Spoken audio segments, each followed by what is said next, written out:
Hey everybody, this is Doug from DC Best Ever, and on today's episode I'm going to be talking about 10 shows that I used to watch as a kid back in the 80s that you might not remember, so stick around, it's going to be a good one.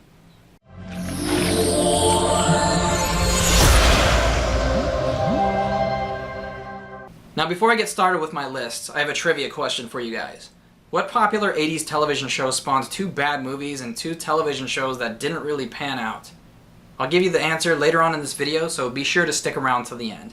Some of the most interesting conversations I've had with my friends are talking about things from our childhood, so it's funny to compare things that we would watch as kids that either they wouldn't remember or vice versa.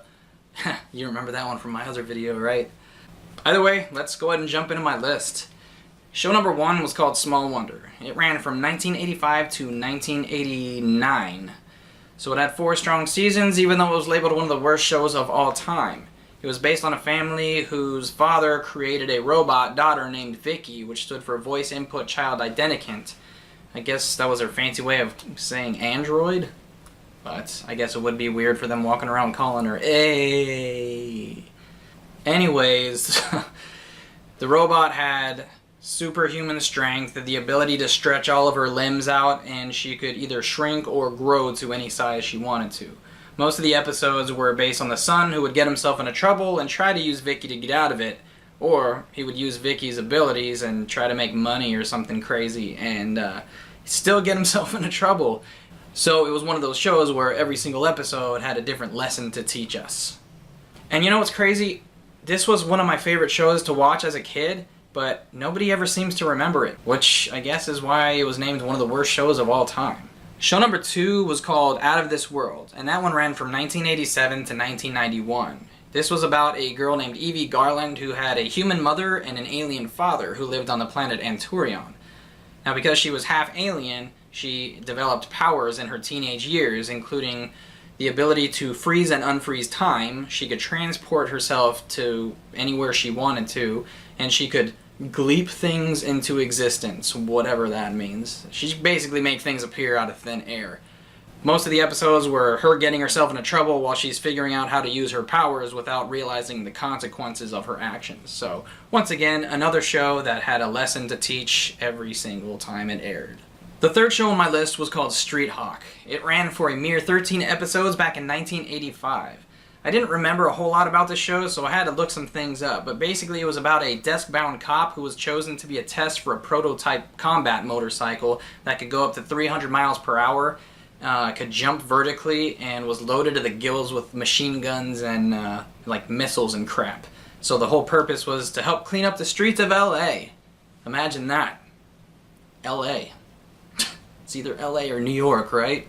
The fourth show on my list you might remember. It was called Airwolf. It ran from 1984 to 1986. It was about a pilot who somehow managed to blackmail a government agency into helping find his brother who was lost in Vietnam.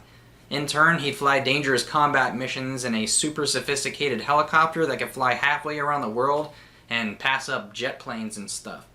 Either way, I like the show because it had a lot of action, the helicopter would blow stuff up in every single episode, plus it had Ernest Borgnine.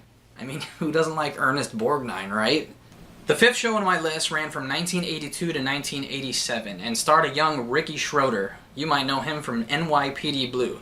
The show was called Silver Spoons, and it was about a rich kid who still had the typical problems of a regular teenager despite having a bunch of money. I didn't really remember a whole lot about this show either, but I do remember they had like a mini train that they would ride around inside the house and it could take you from room to room, which I think is pretty freaking cool. The sixth show on my list ran from 1981 to 1983 and was called The Greatest American Hero, which was mostly known for its theme song, Believe It or Not, which I'll post a link in the description below for.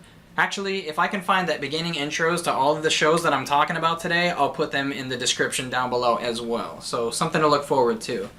The show is about a teacher who finds an alien suit that gives him powers, but for some reason he can't seem to understand or control them very well, so it was kind of awkward watching him trying to save the day, but he doesn't really know what the hell he's doing.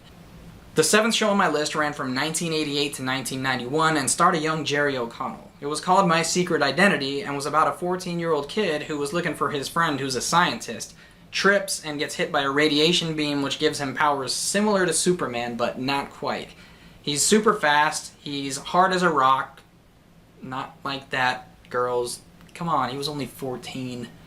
And he could fly, but not very well. He ends up using aerosol cans to control what direction he's going, which I always thought was super weird. Basically, the show was about a kid with powers who was trying to live a normal life while still using his abilities to help people out. The 8th show on my list, I would be very surprised if you don't remember. Webster. Come on, you guys remember Webster, right? Little Emmanuel Lewis with the dimples. Cutest little kid ever. Anyways, this show ran from 1983 to 1989 and was about a retired football player who ends up taking care of a former teammate's orphaned son. The show was usually pretty funny, but there were the occasional episode that would touch on the obvious scrutiny when it came to a small black kid being raised by white parents, which, if the show aired today, it wouldn't be as big of a deal.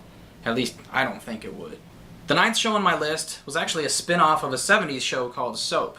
The show was called Benson, and it was about a sharp-witted butler who was actually smarter than the governor for whom he worked, and eventually, as the show progressed, ended up becoming governor himself. I don't remember specific episodes, but I do recall it was actually a very funny show to watch.